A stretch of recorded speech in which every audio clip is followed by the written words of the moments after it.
ఆర్కేకి హాని చేయకుండా కోర్టుకు హాజరుపరచాలన్నది పౌర హక్కుల నేతలు ప్రజా సంఘాల డిమాండ్.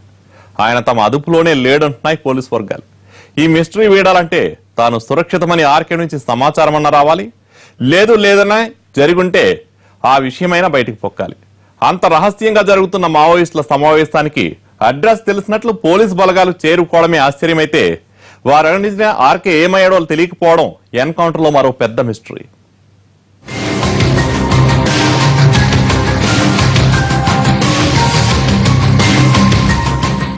ఎన్కౌంటర్ ఎక్కడో సరిహద్దులో ఒడిషా పరిధిలో జరిగిన ఆ సంఘటనతో పాటు ఆర్కే అదృశ్యం 2 తెలుగు రాష్ట్రాల్లో సంచలనం సృష్టిస్తోంది. ఎందుకంటే మావోయిస్టు ఉద్యమంలోనే కాదు, మల్కన్గిరి ఎన్కౌంటర్ మృతుల్లోనూ అటు ఆంధ్రప్రదేశ్ ఇటు తెలంగాణకు చెందిన వారున్నారు. ఇటు దండకారణ్యం నుంచి అటు ఏవోబి దాకా అజ్ఞాతంలో ఉన్న మావోయిస్టులు అటు ఇటు మారుతూ కార్యకలాపాలు నిర్వహిస్తున్న వారే. ఎన్కౌంటర్లో ఇంతటి ఎదురుతెప్పే అనూహ్యమైతే వారం గడిచిన అగ్రనేత ఆర్కే జాడ లేకపోవడం అందరినీ ఆశ్చర్యపరుస్తోంది. మావోయిస్టుల్ని, ప్రజా సంఘాల్ని ఆందోళనకు గురిచేస్తోంది. మొన్న ఈరోజు చిన్న పిల్లవాడు ప్రజల జీవితాన్ని చూసి చెల్లించిపోయి అక్కడ ఉద్యమంలో అమరుడయ్యాడు. శిరీష వాళ్ళ కోర్టుకు వచ్చి న్యాయ వ్యవస్థను ప్రశ్నిస్తోంది. ప్రజాస్వామ్య విలువలు ఇంకా బతికి ఉంటే, నా భర్త చంద్రబాబు పోలీసుల చేతుల్లో ఉంటే కోర్టుకు హాజరుపరచమని కోరుతుంది. ఈ దేశంలో ప్రజాస్వామిక విలువలు ఏమైనా ఉంటే ఇప్పటికైనా బందీలుగా ఉన్న వాళ్ళందరినీ కూడా కోర్టులో హాజరుపరచాలని మేము డిమాండ్ చేస్తున్నాం. ఇప్పుడు ఏఓబిలో జరిగిన పరిణామాలు, అక్కడ పనిగట్టుకొని వెళ్ళారు, వాళ్ళని చంపారు. రాజ్యము పోలీసులు ఏ విషయం చెప్పినా వాళ్ళకి తెలుసు, మనకు తెలుసు, సమాజం తెలుసు, మీడియాకు తెలుసు. అక్కడ వెళ్ళింది ఈ గ్రేహౌండ్ వాళ్ళనే దీన్ని సృష్టి చేసిన వాళ్ళే దాన్ని కేవలం చంపడం కొరకే సృష్టించారు, కానీ మావోయిస్టు ఉద్యమాన్ని చట్టబద్ధంగా నియంత్రించడం కొరకు సృష్టించిన ఫోర్స్ కాదు. కనుక వాళ్ళు అక్కడికి వెళ్ళడమే చంపడం కొరకు వెళ్తున్నారు. ఎన్కౌంటరే బూటగా అంటున్న పౌర హక్కుల సంఘాల నేతలు, బాధిత కుటుంబాలు పోలీసుల వాదనని నమ్మటం లేదు. కోర్టు ఆపరేషన్ తో మావోయిస్టుల్ని నిస్సహాయాలు చేసి మట్టుబెట్టారని, విషప్రయోగం కూడా జరిగిందని వారంటున్నారు. ఇంతమందిని దారుణంగా పొట్టన పెట్టుకున్న పోలీసులు ఆర్కేని పట్టుకుని చిత్రహింసలు పెడుతున్నారని వారు అనుమానిస్తున్నారు. అంటే 2 రోజుల వరకు ఫోటో రిలీజ్ చేయలేదు. వెంటనే ఎన్కౌంటర్ చేసినప్పుడు అక్కడ శవాలు కొన్ని ఫోటోలు రిలీజ్ చేయగలిగినప్పుడు గవర్నమెంట్ అన్ని ఫోటోస్ ఎందుకు రిలీజ్ చేయలేదు? అందరి పేర్లు, అందరి ఫోటోస్ ఎందుకు రిలీజ్ చేయలేదని మొదటి ప్రశ్న. ఎందుకు చేయలేదంటే ఆ శవాలు ఫోటోస్ రిలీజ్ చేస్తే ఆ శవాలు సాక్ష్యం చెప్తాయి. అది ఎన్కౌంటర్ కాదు, బూటకపు ఎన్కౌంటర్ అని.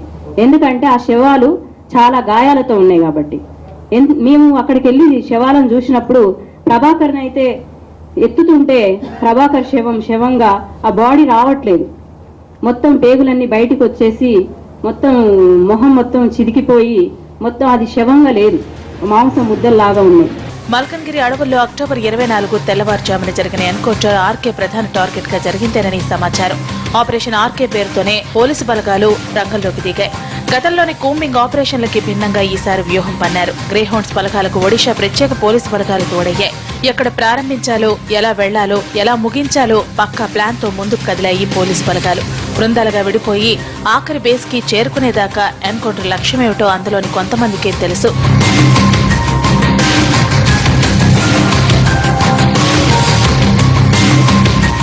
గతంలో మావోయిస్టుల్లో పనిచేసిన కొందరిని వేగుల్లా మార్చుకుని పక్కా సమాచారంతో మావోయిస్టులున్న ప్రాంతానికి పోలీసు బలగాలు చేరుకున్నాయంటున్నారు. డిసెంబర్లో జరగనున్న PLGA వారోత్సవాల కోసం ఆర్కే సహా అగ్రనేతలంతా అక్కడే ఉన్నట్లు కన్ఫర్మ్ చేసుకున్నాకే పోలీస్ ఫోర్స్ ఆపరేషన్ స్టార్ట్ చేసిందని సమాచారం. 3 అంచెల భద్రతని ఛేదించే క్రమంలో తమ వైపు ప్రాణ నష్టం జరగకుండా, ముఖ్యనేతలు తప్పించుకునే అవకాశం లేకుండా ఎత్తైన ప్రదేశం నుంచి అత్యాధునిక ఆయుధాలతో ఏకకాలంలో అన్ని వైపుల నుంచి అటాక్ చేసినట్లు భావిస్తున్నారు.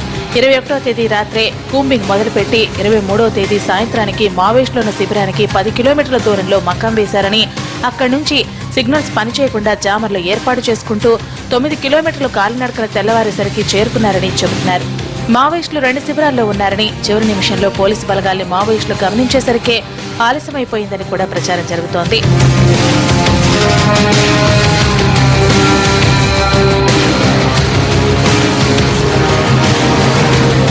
దశాబ్దాలుగా ఉద్యమంలో ఉన్న భర్తపై ఎన్నడూ ఆశలు వదిలేసుకున్న ఆర్కే భార్య శిరీష ఎన్కౌంటర్లో పేగు తెంచుకు పుట్టిన కొడుకు మరణంతో పుట్టెడు దుఃఖంలో ఉంది.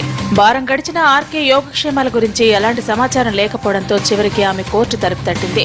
అటు మావోయిస్టులు కూడా ఎన్కౌంటర్ కు దారితీసిన పరిస్థితులపై ఆరా తీస్తూనే ఆర్కే పోలీసుల ట్రాప్ లో ఉన్నాడని అనుమానిస్తున్నారు.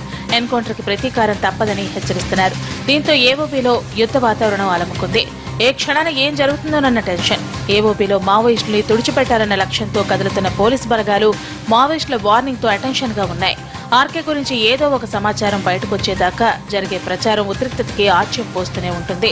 ఈ సస్పెన్స్ కి తెరపడేదెప్పుడు? RK mystery వీడేదెప్పుడు?